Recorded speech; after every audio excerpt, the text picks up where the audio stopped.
we are learning more about a historical female figure from right here in Western New York. Belva Lockwood, the first woman to legally run for president of the United States in 1884. Let's hear about her incredible story, as today is her birthday.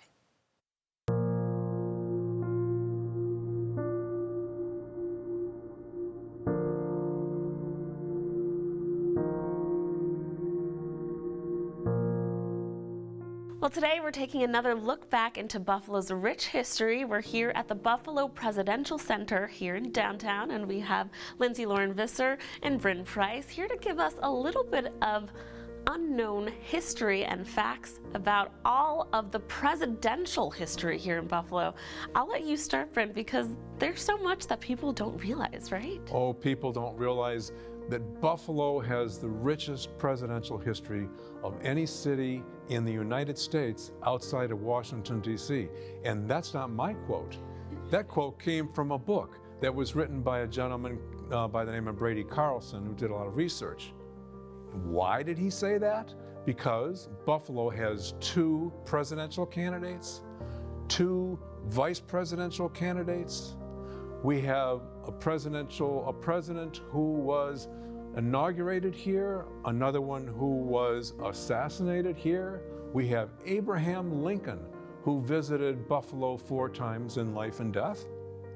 We have 2 we said the vice presidential candidates, but we have 2 women candidates. A lot of people don't know about that. We have Shirley Chisholm in 1972, and we have Belva Lockwood, who ran for president back in 1884 and 1888 on the Equal Rights Party. Well, I'm so glad you mentioned her, because that leads us to the star of today's edition. Tell us all about Belva Lockwood. Well, I think the women of Western New York are certainly something special to begin with, but Belva is one of those women who was an absolute advocate and pioneer in terms of making a space for women in the law and in politics. And not only did she have an absolutely trailblazing career in law, but she is, as Bren said, the first woman to legally run for the office of President of the United States, and at a period in which she couldn't even vote for herself. Yes, let's talk about that, because that's just so crazy to think about, and I'm sure that led to a lot of uproar. Oh, it was a scandalous thing, but I think that's something that Belva dealt with all of her life. So she was born in Royalton, New York, which is just north of the Erie County border in Niagara County.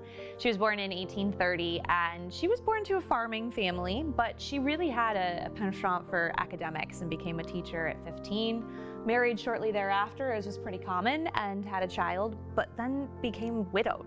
And so, looking for an opportunity to support herself and her daughter, she turned back to academics and went back to school and got her bachelor's degree so that she could become a teacher. She became headmistress of a school in Lockport. And actually, that period in her life, I think, is so important to all of the things that she did later on, because it's there that she realized as headmistress, even though she had this bachelor's degree and she was phenomenally qualified and talented, she was making half of what her male colleagues were making. She also, at that time, met another upstate woman of great influence, Susan B. Anthony, and through that relationship, she got to know more about the women's suffrage issues and other things that women were facing, and it really shaped her beliefs and views as she kind of advanced in her career. But as much as she loved teaching, she really had this interest in the legal profession. And she felt that, DC is the center of our government. That's the best place for law. She was going to relocate to DC and she was going to study law. And so she did. In 1866, she moved to DC and she tried to get into Columbia Law School and was refused admission because of her gender. She and 15 other women were accepted to the National University of Law, which would become George Washington University. And despite completing their coursework, despite doing everything to the best of their abilities, when it came time to get those diplomas, they did not get them because they were women. Wow. Yes. So she actually, this is one of my favorite Belva Lockwood stories, and I think it tells you a lot about who she is. She wrote to the ex officio president of the university, who just happened to be the president of the United States, Ulysses S. Grant, and told him that this was a great tragedy and a miscarriage of justice, in the sense that these women had done all the coursework. They had met all the requirements. Without their diplomas, they couldn't be admitted to the bar, and what was the point of going to law school if you couldn't become a lawyer? He agreed, and in 1 week's time, she got her diploma. Wow, a woman who knew what she wanted and she was going to make it happen. Absolutely, and fighting for not just her ability to advance in the career, but the women that she went to school with and other women as well. So that period in her life, I think, really kind of galvanized her commitment to trying to advance in that profession. And even when she was a young lawyer trying to start out and build up her practice, she was facing so much adversity and discrimination that she had to do something to try to make it better for her and her fellow female lawyers. And so she personally drafted an anti-discrimination bill that she presented to Congress and lobbied for 5 years to get passed. So finally in 1879, she gets this bill passed, and it says that any qualified female lawyer should be able to practice law in any federal court, including the Supreme Court. So Belva becomes, in 1879, the first woman admitted to the U.S. Supreme Court bar, and in 1880, the first woman to practice a case in front of the Supreme Court. Wow. I mean, that by itself, right? Yeah, she's incredible. She absolutely is, and that by itself, I think, would be absolutely worthy of acclaim as a female trailblazer, but she didn't stop there. You're absolutely right, because she had received so much acclaim that in 1884, she decided that she would run for president. And I think what she said was, although I can't vote for myself, I know others can. And in 1884, she becomes, as Lindsay said, the first woman to actually be on an official ballot. Now, let's go back 12 years to 1872, because that's when Victoria Woodhull claimed herself to be a presidential candidate. Unfortunately for Victoria, she was under the age of 35 and was unable to run. So there was no ballot there. But in 1884, Belva gets about 4,700 votes, and she was on the ballot in 9 states, and in 7 other states, she had electoral support. So she made a good run, and she did so well, she thought, well, why not run again in 88? And ironically, she's running against who other than Buffalo's homegrown Grover Cleveland. Wow. She runs against Grover Cleveland in 1884 and again in 1888. Okay. So, but things weren't pretty. Oh, no. I can only imagine. What was it like, especially, the newspapers, or how people got their media, and there were people drawing cartoons. We didn't have pictures back then, really. So how did they treat her? We think of most candidates today as having some campaign material put out in support of them.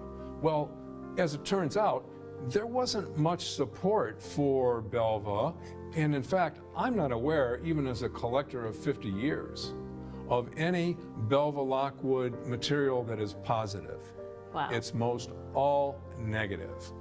And the cartoonists of the day lampooned her and ridiculed her. Either she was a loose woman or an old hag. And just to give the listeners an example of that, I have a little card that was made up, and it says, "Our next president, Belva Lockwood." They didn't even have the dignity to write her name correctly. Don't give it away. And so I think, well, that's kind of, ooh, what is that all about? But then you turn it over, and she lifts up her skirt, and there is another presidential candidate looking up her skirt. So that was Benjamin Butler, who was a candidate of the Greenback Party in 1884. So that really portrays her in a very negative way, and that's exactly what Elizabeth Cady Stanton and Susan B. Anthony said. How can we support you? You are going to be bad for the movement of women's rights. So that's very surprising. Someone like Susan B. Anthony, who was a force to be reckoned with herself, actually didn't support Belva in her presidential campaign. No. Belva was just a little bit too radical, and there were schisms within the women's suffrage movement. And believe it or not, Susan B. Anthony and Elizabeth Cady Stanton were more on the conservative side. There were other radicals that said we need to move forward faster. Well, and I think the other thing to keep in mind too is her platform as a candidate was also incredibly progressive for 1884 and 1888. So she was really advocating not just for women's suffrage, but other somewhat, not maybe controversial issues, but things that would have probably alienated some of the voting population anyway. So as candidates would go, I mean, she, as a woman, was already kind of breaking boundaries and being a little bit more of a force in that way. And then as a very progressive candidate, I think it was very difficult for her to garner support. But as Bryn said, the fact that she earned as many votes as she did is really a testament to the reputation that she had in terms of her legal career and everything else she had accomplished. Because when you have media and propaganda quite like that, it's amazing that people still stood by her and wanted to see what she could do. Is there any parallels we've seen drawn? The last person, the last woman that we recognize that has gone for presidency and really made it a long way is obviously Hillary Clinton. Are there any parallels as historians that you've seen from both of their stories? I would definitely say I think there is a certain level of scrutiny that falls on female candidates, more so than male candidates. And in terms of just how women in positions of power are viewed, unfortunately, a lot of the propaganda against Hillary Clinton was very gender-based, and it's not all that dissimilar, thankfully not quite so provocative as some of the things that Belva faced, but it's still very derogatory in the way that some of these accusations and allegations are levied at female politicians or elected officials, whereas their male counterparts are able to get away with a little bit more. Right, and it's important to know that Hillary had support from many men, and so she was able to garner support from both sides, from men and women. Well, thank you both for sharing this part of history in Buffalo that maybe a lot of people had no idea. This woman, Belva Lockwood, that was a trailblazing woman, and she's from here, and she represented us well, and maybe, just maybe, we'll see a woman in president and woman in office someday soon. But until then, Buffalo, that would be from great Buffalo, too, right? Too, that would be amazing. But until then, viewers, you can learn more about Belva and all of the other historic presidential memories and histories right here at the Presidential Center. Right.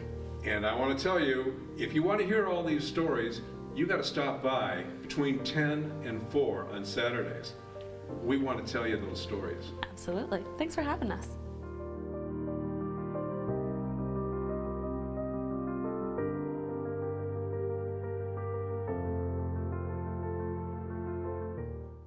You can visit the Buffalo Presidential Center from 10 a.m. to 4 p.m. on Saturdays at 1 Lafayette Square in Buffalo.